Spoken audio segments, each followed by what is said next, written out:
Dominic Francisco presents Bound Unto Root, Sufferer's Skin. This window is ours. He knew she was there, just beyond his diminished line of sight. No more than the obligatory did he dare peer beyond the pane. Corroded humidity afforded no respite. Locked into place, yards away, a three-hinged savior. The security of a finger grip was not a realistic goal for swatting arms. The knob may as well have been halfway across the world. Her curse, that of immediate friction, haunted his susceptible joints. Stagnant and indecisive, this was no choice in his bedroom, her lair. Bound, forced to stare petulantly into reflective obsidian stratosphere, praying to make sense of the grain of the night. The overlook of a desolate yard was no longer a luxury in these unkempt times. "My name," he made out. He had deciphered the wind. His name he recognized, clouded, muffled, but undoubtedly there. Just the same as that of a sleepless mirage, the same a child experiences on the third consecutive night without regard for self-restraint. It came from within an unforgiving paranoia. It came from outside. It came from her. No longer did our hero harness dexterity. The contextual agility he needed to flee his predator escaped his muted exertion. His shrunken, clunky gallops led him to idle lost. No handle endured where one always had. Another prank sponsored by darkness. Gushes of pawing failed to rebuke this cruel gag. The exit removed.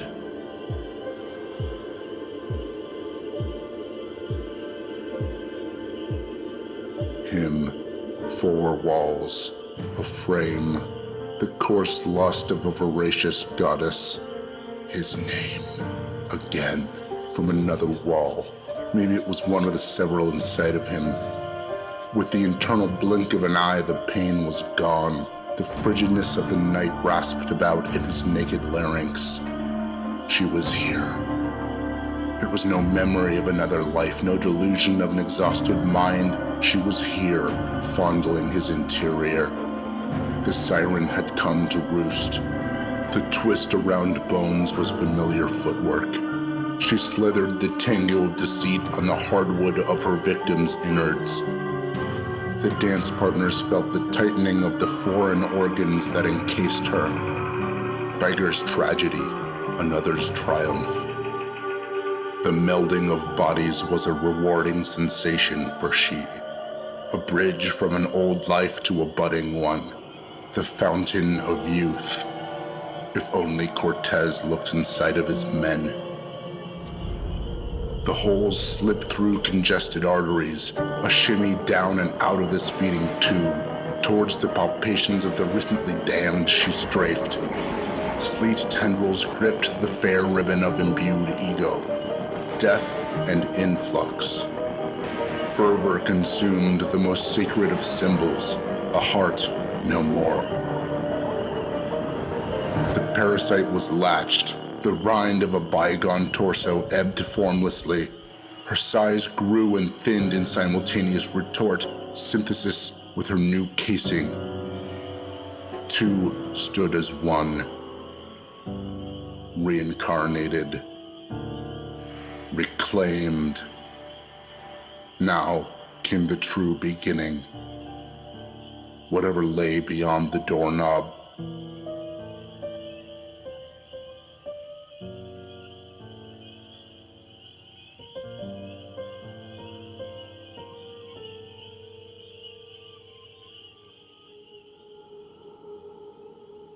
Morsel. Nestled inside fallen oak rest three of kin, petite in size even for children. The younglings grumbled, each with peck simultaneously sure to retract vulnerable neck.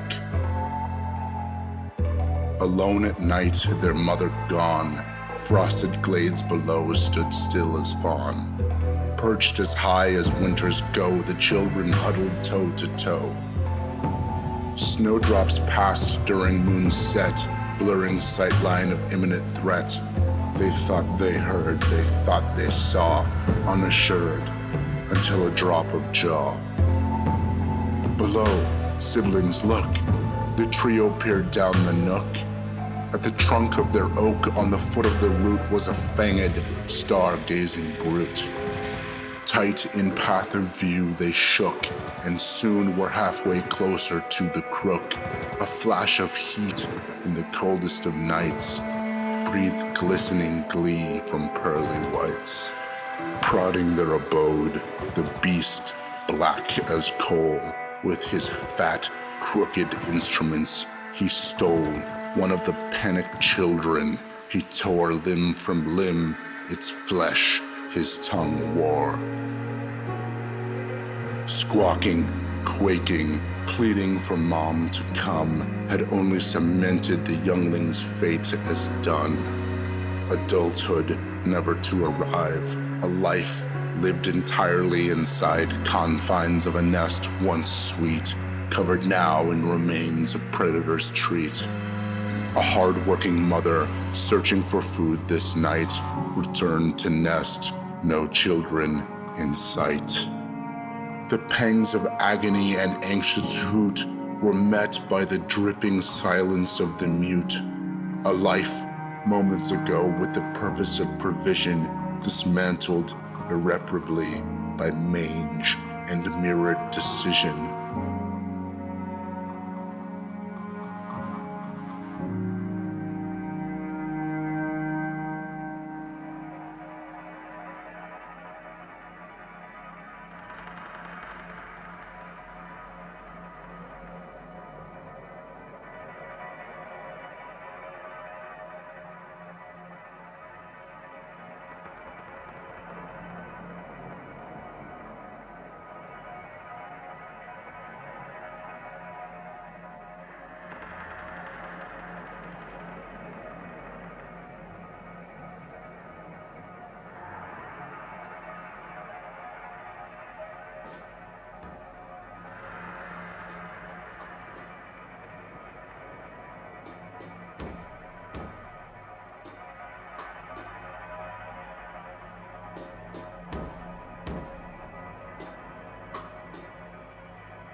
How to breathe houses.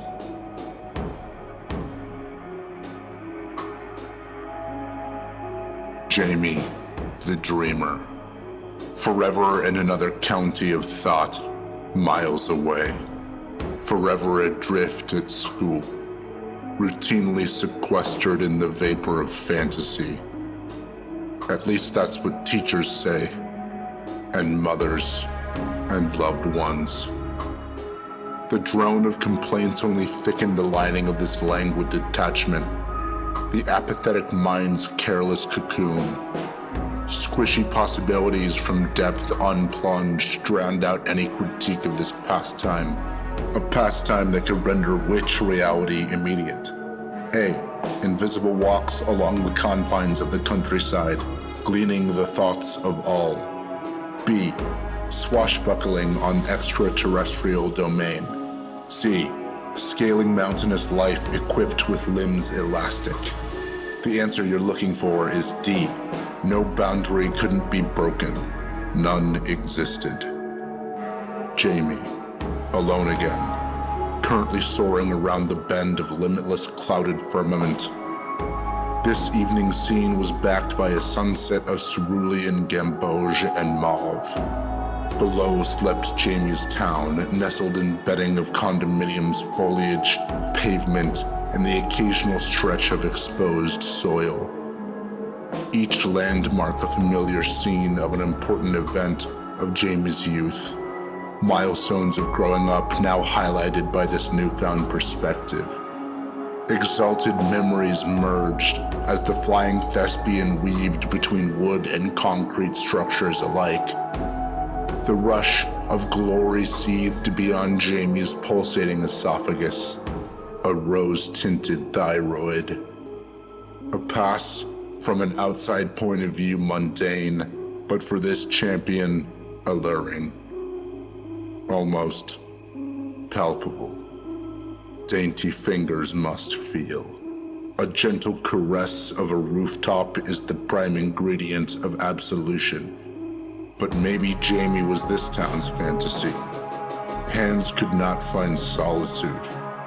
Thumbs, pointers, and pinkies clambered about the breeze. Then the scraping, then the flailing. Grown fists could hammer hard, but could not shatter this enameled foundation. Maybe something new would come of this varnish, it seemed, as Jamie's toes finally met something solid. Invisible, maybe, but certainly present. Kicked once more for conclusivity, there would be no moving this force. A boundary to this fantasy land, an unseeable limit. This imposed resistance garnered retort in the form of a quake. A thunderous presence emerged on the horizon of the Kelly Hills that strangled the town. A stone titan. Its surly figure matched that of a cobbled, trunk-heavy god, only hundreds of times to scale. The sluggish creature bore elongated, burly features composed of weathered rock and cocked moss. A voice of gale indicated no regard for evolved language. Plucked from their homes, the infrastructure of trees found themselves in place of floss between jade teeth. The repercussions of such a banal chore frightened Jamie, even outside of the real world. Spools of moss from dental in-betweens showered the A-frames below. A rain of this nature buckled power lines, punctured windshields, thumped cherub gardens. Who could imagine what a bath might do? The necessity of a prompt curtain call was evident, so one acted on the instincts of a rational being. Only an escape was not waiting, not in the familiar way.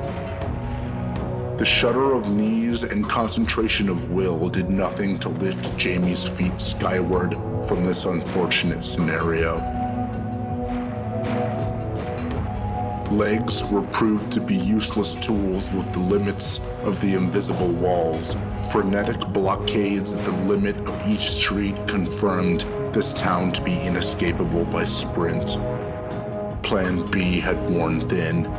Jamie, in a moment of sublime deduction, decided the next course of action would be to simply will away the golem. This was Jamie's world after all. Why wouldn't this be under its creator's control?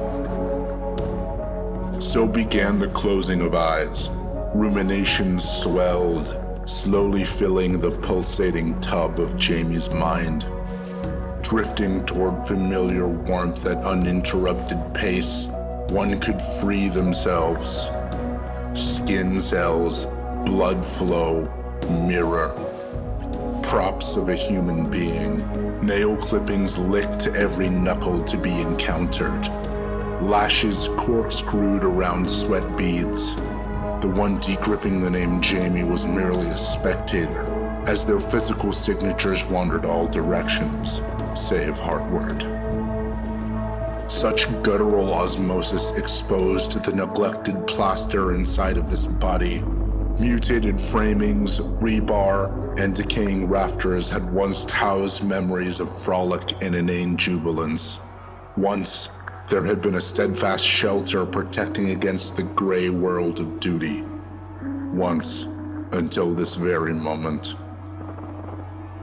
What appeared to be processed building materials were revealed as the raw elements to compose a new body. An individual's presence would now be calcified. And now, ladies and gentlemen, the drain.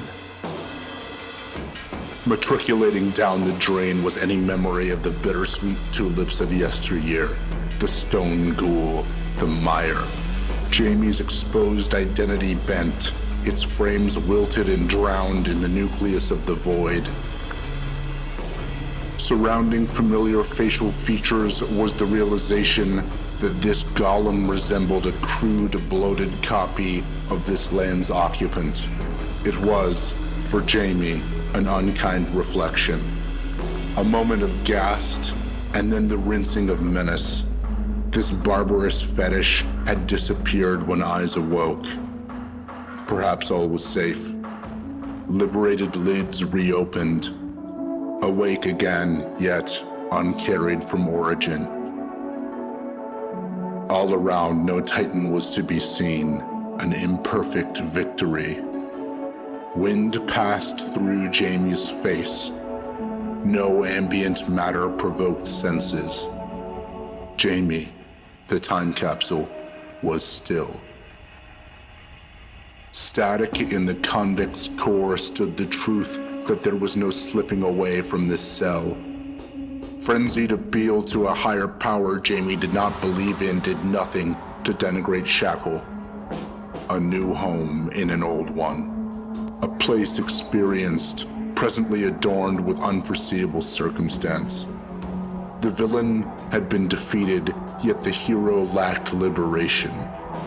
Whatever future may bloom from the same cracks in the pavement Jamie stepped on as a child was not the future one had dreamt of. No aspiration yearns to endure its hometown for a lifetime.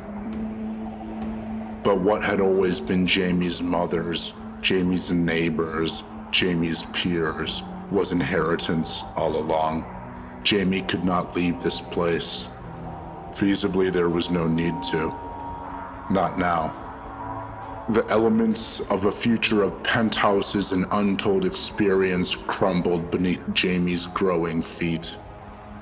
In time, foliage will sprout between crevices and hallways and markets, through Jamie's toes and teeth, memorialized eternally where everything one is made up of resides. This juncture lived inside Jamie's stomach. Bone turned to arthritic coil. A bark of granite bereaved fading skin. A childhood dream. An empty dwelling. A destiny of provenance. Realized.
I drink the body electric.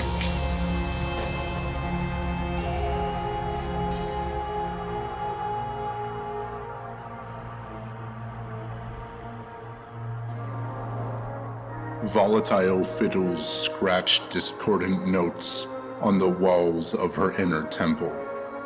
Pecks of staccato withered her sense of reality. 1,000 yards away in this dim cavern called the voice of culpability. Tepid gusts of disgrace swept barren throughout her lungs. Darlene looked up from her greyhound for the first time all night. Vodka and grapefruit juice. Separate, they were repulsive and bitter. United, they resemble the sea. Coarse, tolerable, comforting. "You're awake," bemused the barkeep. She gave him no response. None was earned. Any oaf can make an uninspired joke if you can even classify that as one. She wasn't going to dance like a monkey for any haggard man, responding with some electric quip, offering the comedic timing of a sandbag. Darlene, after staring long enough between the gorged eyes of this professional alcoholic, turned her callous gaze towards an empty table by the doorway. She pondered taking her business there. A front row seat out of sight from people too busy to notice you're there. An audible grumble exhaled from the pores of employee and customer. This was not a picturesque Wednesday evening for either. A dead bar, a dead spirit. "Come on then, I'll get you another," spouted the barkeep. "Why would I want another one right now?" retorted the unamused. "What does this overstuffed sausage skin of a man think he's insinuating?" "Just trying to be nice." He plopped a fresh greyhound next to what remained of Darlene's current drink. "Drink it if you want, it's on me. You just look like you had a rough day is all." Maybe she should have worn a coat or something. She knew the dangers of going out with her past exposed. The weather's enough of an excuse anyways, but she needed to feel something. "Thanks." She shifted her weight as far away from the counter as possible. Rearing back her lustrous doll face, she made sure to keep eye contact with Mr. Barman. Her saturated virile lips rest on the glass. Grapefruit vodka blend dripped into her eager ravine. A wink and a slurp, showing off what no man would acquire tonight. Who was she kidding? She codependently gawked at the bartender while her thin, chapped lips clenched the edge of the glass, shakily dribbling the drink down her lizard gullet. The sheen of her scarred forearms were ever present under the glaze of the tavern lights. Her portly fingers, which once resembled twigs, tightened around the second glass, then unwound. Princess remembered her drink in the car, her trusty shooter. No need for this one. She stumbled mightily from her perch, dragging her swollen legs towards the exit.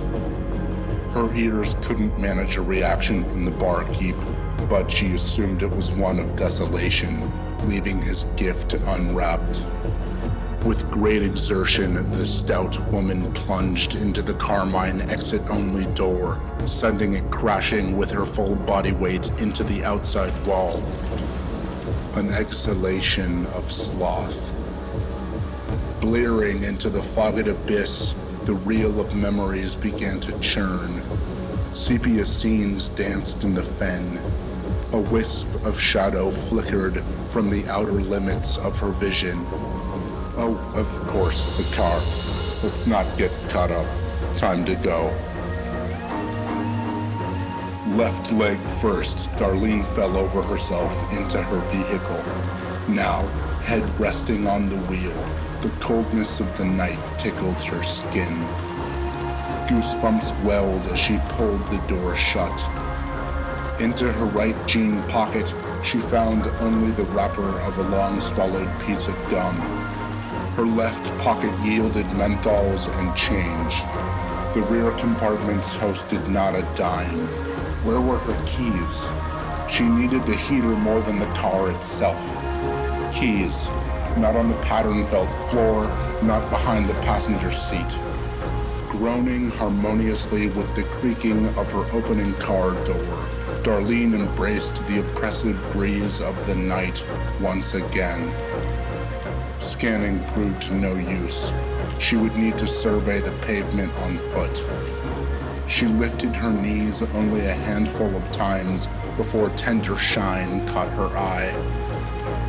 The ring of keys lay gingerly, illuminated by the red of the neon bar sign. Hastily grasped and plunged, the ignition key twisted into its home. Buttons, buttons, buttons, and finally, thank God, the heater was on. Enduring the 90 or so seconds of cold air as the ventilation system caught up with human demand was no more difficult than in this moment. A minute and a half lasted an entire shift at the diner. But eventually, her sweltering savior nuzzled her rosy powdered cheeks. Up popped the lid of the center console, and into newly warmed fingers came a dollar store lighter. Darlene pinched the filter off of her menthol cigarette and lit the wrap between stained teeth. It would be irresponsible not to, as she was a bit more than buzzed and had an hour's drive home. She needed a wake-up, an equalizer. So, cigarette in mouth, the responsible driver revved her engine and peeled out of her parking spot. Smoke filled her carriage quicker than anticipated. Upon rolling the window down and ashing out her lollipop, the candy returned to the car unlit and damp. It was raining. A quick glance informed more than just a drizzle. How did she not notice this minutes ago? Hopefully this wasn't the start of a flash flood. Darlene's lighter utilized its encore to rejuvenate her menthol. Damp paper isn't the smoothest tinder, but she was a veteran and she knew her angles. The on and off again relationship between tire and soaked road was the soundtrack to tonight's ride home. That is, until violin entered the fade. Familiar screeches of the stringed instrument were bed bugs in the crib of her mind. Oh no, he was back. The maligned figure stepped out of the shadows once more. Her nemesis, her swan song, her forgotten memory, he was coming again. 1 foot out of the black of her mind, she swerved to close the door, keep him trapped within. She was no longer driving. Darlene had been pulled into the paling light of this ever-expanding room. Shadows pulled away, but no face was found. No limbs extended. The bedfellow slanted back with the corners of shade illuminated by cigarettes' flame. This was no favor, as her legs non-consensually pushed her towards the entity. No, no, she shrieked, letting the light drop out of her mouth. Infinitely, her hand chased this lantern down holes of fabric, only to come up with the reason she felt secure in her station wagon in the first place. Her 3-ounce vodka shooter. To the basement of her throat its contents went, along with any chant of instrument or obscured recollection. Returning to her eyes was the brightness of the road beyond her headlights, the pacifying smell of old smoke, enriched, cooing with the narrow relief of escape. The survivor's enveloped senses thawed in earthly comforts. Her heater, too, bigger and bolder than ever. No ill man would stop their ascent. To Darlene's horror, a growing fire resided on the carpet below her passenger seat. At the base, her menthol. With half an eye on the road and 1.5 on automotive insides, she dug for any dampener of use. Nothing she kept in her vehicle was anything but flammable. Her reach of faith landed her right palm on the handle of the far door. Her hesitation marks, now on their greatest display, reflected her inferno. Between slowing the car to a stop on the shoulder of the wooded expressway and opening the door to let Mother Nature's tears in, Darlene failed to consider the repercussions of a quick stop on sodden thoroughfare. A well-intentioned mistake, a distracted mind, the aftermath of an event no fault of her own, took this life before cement and alloy could. The remains, at least, of Darlene were freed from the voices of trauma. No longer would her well-being suffer from prior events encumbering sober thought. Cerebral torture undone by a collision. The burden, since 16, could no longer plague her and those around her. Coping mechanisms of those not endowed by upper-class allowances had only strengthened the bond of victimhood to body. Tonight, she escaped.